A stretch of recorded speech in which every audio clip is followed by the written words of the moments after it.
Cikakken bayani daga bakin shugaban ƙasar Nijar yadda ta kasance. Ku saurara, kada ku manta, in ba ku taɓa ziyartar shafinmu ba, ku danna mana subscriber sannan ku taɓa mana alamar ƙararrawar sanarwa. Shine zai tabbatar muku da zarar mun ɗaura muku sabon labari zai zo muku. Da mun san abin da suke yi, mun san tare da wa suke, mun san nuhinsu na cuta makasar da ta ba su komi da aka ce ma Nijar wagga da muke bugun gaba da ita.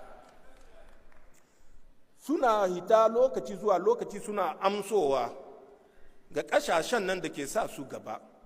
Mun san da wannan, amma mu abinda a cikin zuciyarmu na haɗin kan 'yan ƙasa ne. In ba da shi ba, mutanen nan in sun hita da ba su komowa, tunda mun san matakan da za mu ɗoka musu.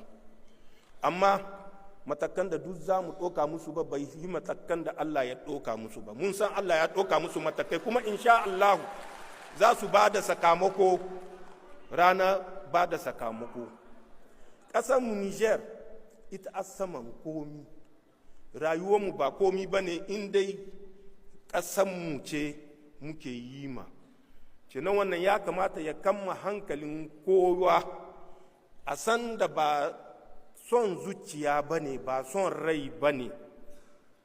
Aiki ne ya kamata mu yi da hankalinmu na 'yan ƙasa, 'yan ƙasanmu Nijar. Waɗanda kenan suna dibin suna yi ma Nijar zagon ƙasa, kansu sun ka cuta.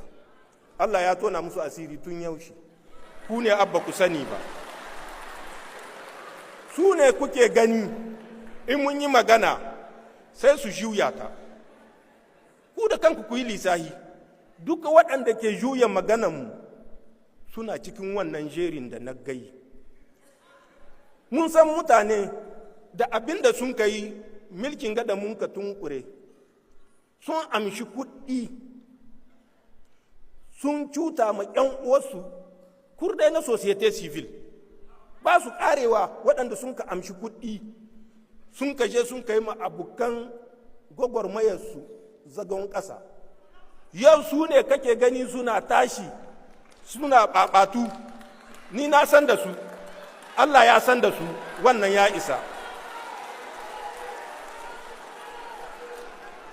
Mutanen nan kakuyi dibin wani arzikin duniya an ka ba su.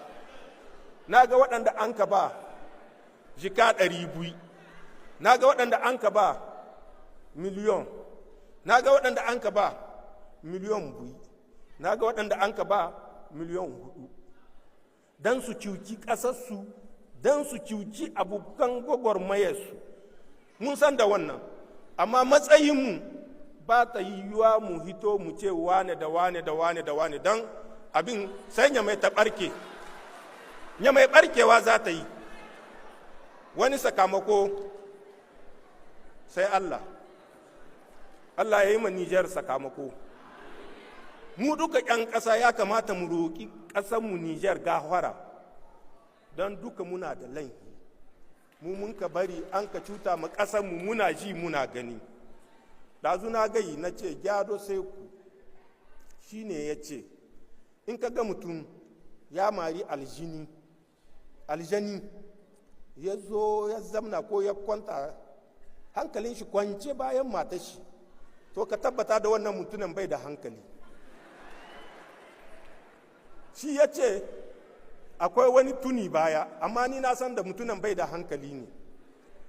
To mu ba aljani guda ne mun kamara ba, kuma da mun kasan mun mare su dubaye. Sai NSP ba ku taba gani inda mun ka zo mun ka kwanta bayan mata ba mu ce mun mari aljannu dubaye da dubaye mu zo mu kwanta.